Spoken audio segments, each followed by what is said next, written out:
안녕하세요. 술술법 부동산 전문 변호사 이하린입니다. 술술 반갑습니다. 법무법인대유 대표 변호사 김상근입니다.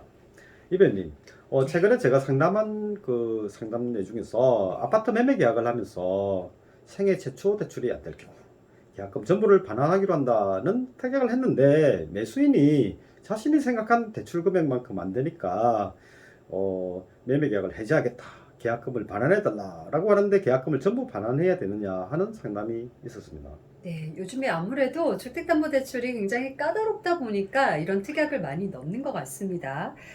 생애 최초 대출이라고 하셨는데 정확하게는 생애 최초 주택담보대출인데, 네, 그래서 변호사님 뭐라고 상담을 해주셨나요? 예, 이런 경우 이제 정확하게 상담하기 위해서는 매매계약서를 봐야 되거든요. 그래서 매매계약서 보내달라고 해서 제가 봤습니다. 그랬더니 생애 최초 대출이 안 될 경우 계약금 전부를 반환하기로 한다라는 특약이 있긴 한데요.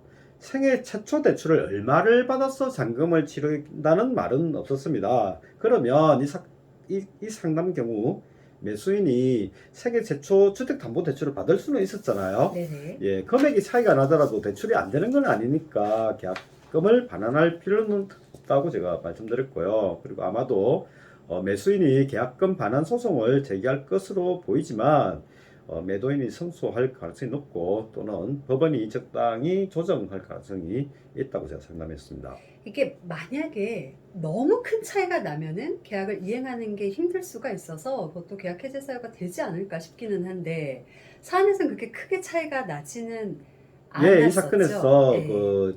원래는 이제 그분 이야기죠. 매수인 이야기가 1억 6천만 원을 이제 대출 받을 줄 알았는데 1억 2, 3천만 원밖에 안 된다. 이런 네네. 사안이었습니다.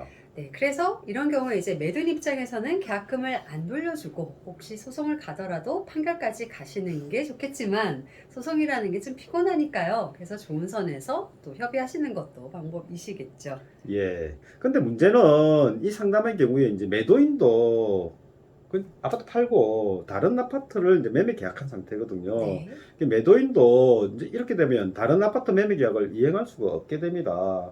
그리고 그 받기로 한 계약금만큼 다른 아파트에 자기도 계약금을 그런 상태라서 그러면 이분한테 내주면 자기만 이제 계약금을 다 날리는 그런 상황이라서 네네. 매수인에게 선심 쓸 수 있는 그런 형편이 아닌 거죠. 그런데 이 상담에서 매수인은 어떻게 특약을 했으면 계약금을 돌려받을 수 있을까요? 사실은 이게 이번 방송 주제죠. 네. 네.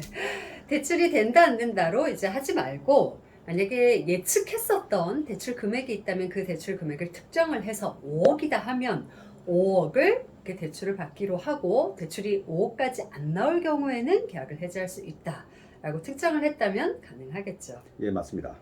부동산 매매 계약을 중개하시는 부동산 중개사님들께서도 매매 계약서 대출 특약을 작성하실 때는 대출이 안 되면 계약금 전부를 반환하기로 한다라고만 적으셔서는 안 되고 매수인이 생각하는 대출 금액이 얼마인지 물어보시고 그 대출 금액을 반영해서 이렇게 특약을 적으시면 매수인에게 도움이 되고 또 분쟁도 미리미리 예방되겠습니다. 시청 감사드립니다. 네, 고맙습니다.